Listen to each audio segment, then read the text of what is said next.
পরিবেশ সংরক্ষণ ও সবুজায়নের বার্তা ছড়িয়ে দিতে বনমালীপুর বরিষ্ঠ নাগরিক মণ্ডলীয় উদ্যোগে Khudiram Bose English medium school প্রাঙ্গণে এক বৃক্ষরোপণ কর্মসূচির আয়োজন করা হয়।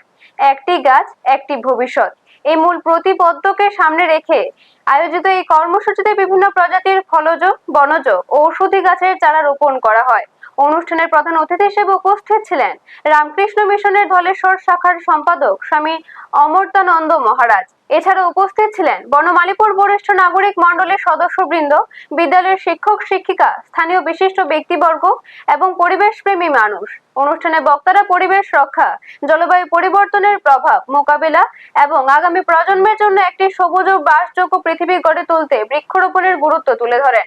তারা প্রত্যেক নাগরিককে অন্তত একটি করে গাছ লাগানো এবং সেই গাছের পরিচর্যা করার আহ্বান জানান। পরে অতিথি উপস্থিত সদস্যরা বিদ্যালয় প্রাঙ্গণে বিভিন্ন প্রজাতির গাছের চারা রোপণ করেন। সবুজায়নের এই উদ্যোগকে স্বাগত জানিয়ে উপস্থিত সকলে ভবিষ্যতে এ ধরনের জনসচেতনতামূলক কর্মসূচি আরো ব্যাপকভাবে আয়োজনের আশা প্রকাশ করেন।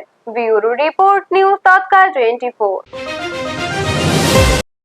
বরিষ্ঠ নাগরিক মণ্ডলীর উদ্যোগে আমরা ক্ষুদিরাম বসু স্কুলে একত্রিত হয়েছি বৃক্ষরোপণের জন্য। এই কাজটাকে আমরা সকলের সহযোগিতায়, বরিষ্ঠ লোকদের সহযোগিতায় আমরা এই কাজটা আজকে সম্পন্ন করেছি। আবহাওয়াটা প্রচণ্ড বেড়ে যাচ্ছে, তাই আমরা আগামী দিনে এই বৃক্ষরোপণের মাধ্যমে আমরা বিভিন্ন গাছ আছে যেখানে আমরা যেমন ইনসুলিন প্ল্যান্ট থেকে শুরু করে আয়ুর্বেদিক যেসব প্ল্যান্টগুলি এগুলি আমরা লাগাচ্ছি যাতে মানুষের উপকারে আসে। আপনারা দেখছেন নিউজ তৎকাল 24।